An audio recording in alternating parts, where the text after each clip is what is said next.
국민의힘이 슈퍼 빅텐트 얘기를 합니다. 지금 이제 몇몇 사람들이 국민의힘으로 이렇게 가고 있죠. 조정훈 시대전환 의원이 합쳐서 들어왔고, 그리고 지금 이제 민주당 탈당해서 이 정부에서 반도체 특위위원장을 맡고 있는 양향자 의원, 그리고 계속해서 이재명 대표를 비판했던 민주당의 이상민 의원까지도 지금 이제 국민의힘 쪽에 이렇게 한 발을 걸쳐놓은 모습입니다. 윤영환 위원장 만나서 혁신 강연도 한다고 하고요. 또 그쪽이 나를 환영해 준다면 갈 용의도 있다, 이런 얘기도 하더라고요.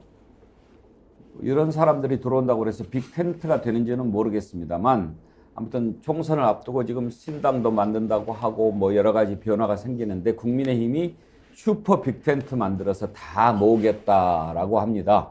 이 내용 한번 짚어보도록 하죠. 김기현 대표 슈퍼 빅텐트 얘기를 들어볼까요? 우리 국민의힘은 나라의 발전적 미래를 고민하는 모든 분들과 함께 슈퍼 빅텐트를 치겠습니다. 보수적 인사의 영입 못지않게 많은 국민의 의견을 대변하는 각계각층의 인물들을 모시는 것 역시 중요합니다. 부정부패 정당이 되어 개딸들에게 휘둘리는 지금의 민주당에게 나라의 미래를 맡길 수 없다는 양심을 지키는 분들이 민주당에 비록 소수나마 있다는 점도 유의 깊게 보고 있습니다. 지금 가장 관심을 모으는 사람이 민주당 이상민 의원입니다. 진작부터 이재명 대표 비판을 많이 했는데, 글쎄요, 그런 목소리를 내는 거 좋았는데 이제 정남이가 떨어졌다 그러면서 국민의힘에 갈 수도 있다는 얘기를 하더라고요. 한번 들어볼까요?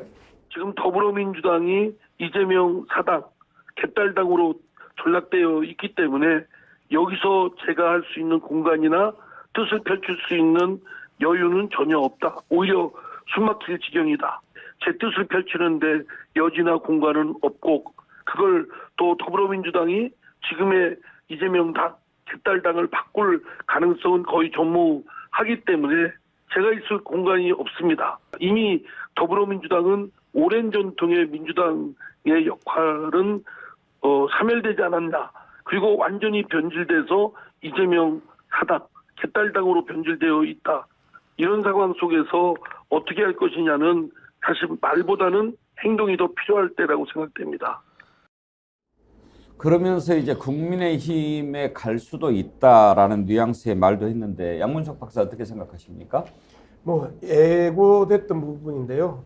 지금 이상민이 그 원칙과 상식인지 공정과 상식인지 지금 더불어민주당의 이원욱, 조홍천, 윤영찬 등이 지금 꾸리고 있는 그 부분에 안 들어간 부분을 봤었을 땐 본인이 처음에 시작했다가 결국 안 들어갔잖아요. 그러면 이제 본인은 탈당하겠다고 이제 생각을 하는데요.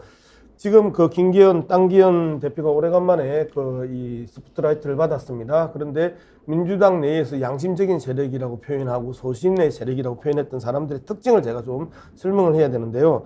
자, 이 상민 같은 경우에는 지금 유성에서 기본적으로 여론조사 꼴찌 수준에 지금 있기 때문에 결국은 국힘당으로 갈 가능성이 높다. 김종민 논산에서 황명선 하고 지금 경쟁 중에 있는데 더블 스코어 나고 있습니다. 이원욱 화성에서 진석범하고 더블 스코어 나고 있습니다. 그 다음에 윤영찬 대구 성남에서 현근택하고 붙어서 지금 큰 지지율 차로 치고 있습니다. 이런 사람들이 당내 경선을 이길 자신이 없기 때문에 끊임없이 저런 민주당을 안에서 공격하는 사람들이에요. 그리고 결국은 자기들이 탈당의 명분을 만들고 있는 부분이다라는 부분을 명확하게 하고요. 이상민, 제발 좀 빨리 가세요. 정말 힘들어요, 당신 때문에. 왜 국민들한테 스트레스를, 민주당 지지자들한테 스트레스를 줘. 개딸 양문석이었습니다. 당신이 이야기하는 그 개딸. 박진영 본장 보시기에 이상민 의원 국민의힘 갈 것 같습니까? 원래 가고 싶어 하셨던 분이에요. 아, 그래요? 예, 제가 이제 학교에 첫 수업했을 때 우리 은사가 그 이야기 하시더라고요. 교수는 학생 탓하면 안 된다. 대통령은 국민 탓하면 안 된다. 정당의 국회의원은 당원 탓하면 안 됩니다. 당원을 바꾸면 됩니다. 이 이야기는 확대 해석하면 이렇게 됩니다. 대한민국 국민들이 검찰 독재자 윤석열을 다 찍었고 이직들이 많아서 살기 불편해가지고 나는 저기 대한민국 떠나서 일본 갈래. 일본 국민 할래. 이런 이야기로 들리는 겁니다.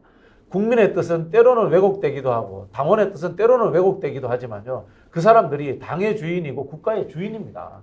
그 사람들이 마음에 안 들면요. 자기는 그 자리에서 대표로서 자리하면 안 되는 겁니다. 저는 그 말씀을 드리고 싶고요.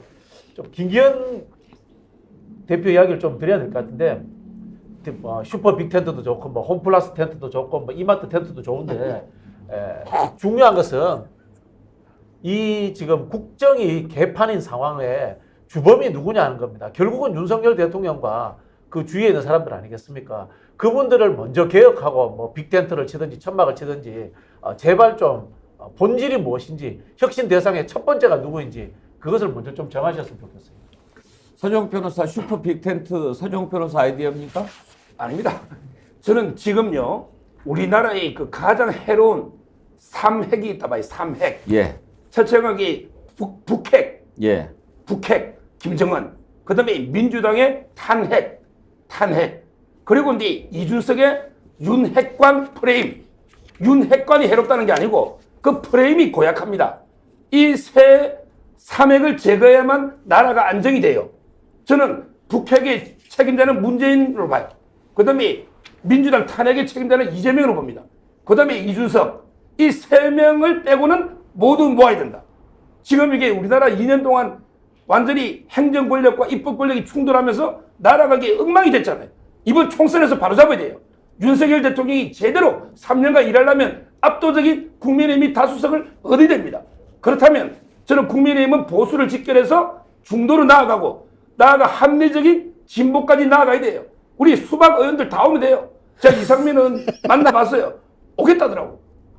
오면 돼요. 그 다음에 거기 김종민 뭐 우리 그 많잖아. 내부 원칙과 상식 이런 분들이 다 오세요. 제발 좀 모셔가라. 모셔가. 저는 중도와 합리적 진보까지 모두의 빅텐트 밑에 모여서 압승을 해야만 윤석열 정권이 3년간 일할 수 있다. 만약에 이게 또 소수당이 되면 3년 동안 극한 대립하면 우리 대한민국의 운명은 나락으로 떨어질 겁니다.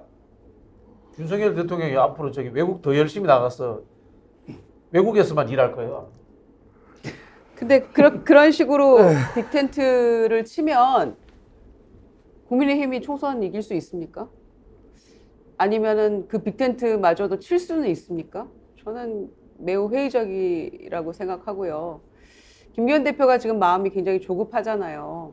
인요한 혁신위원장이 사실상 김기현 대표 체제의 산소호흡기 역할을 해주고 연장을 시켜준 셈인데 처음엔 좋았어요. 대사면 뭐 징계 해제 이런 거 바로 다음날 땅땅 두드리고 했는데 당사자들도 매우 불만을 토로했고 반발했죠. 그리고 이어지는 것들 다 제대로 되는 거 하나도 없잖아요. 그런데 가만 보니까 인요한 혁신위원장하고 둘이 손잡고 붕짜자 붕짜 하는 줄 알았는데 알고 보니까 안 나오면 쳐들어간다. 이 부분에 나도 포함이 돼 있었던 거잖아요. 김기현 대표가. 그러니까 김포 신도시도 막 서울 편입시킨다고 던져놓고 그러다가 이제 빅텐트 얘기도 하고 하는데 이준석 전 대표 얘기가 맞는 거 아니겠습니까? 본인들도 껴안지 못하면서 이준석이나 유승민이나 이런 분들도 함께하지 못하면서 무슨 빅텐트를 어디다 치겠다는 것이냐. 이거 일면 맞는 말이라고 생각해요. 그래서 그렇게 다 끌어모아 봤자 결론적으로 윤석열 대통령의 본질이 변하지 않는 이상 굉장히 이 빅텐트를 어디에 치든지 간에 어떤 사이즈의 텐트를 치든지 간에 그거는 무용지물이 될 것이다. 그리고 결론적으로는 그런 텐트를 칠 수도 없을 것이다 생각합니다.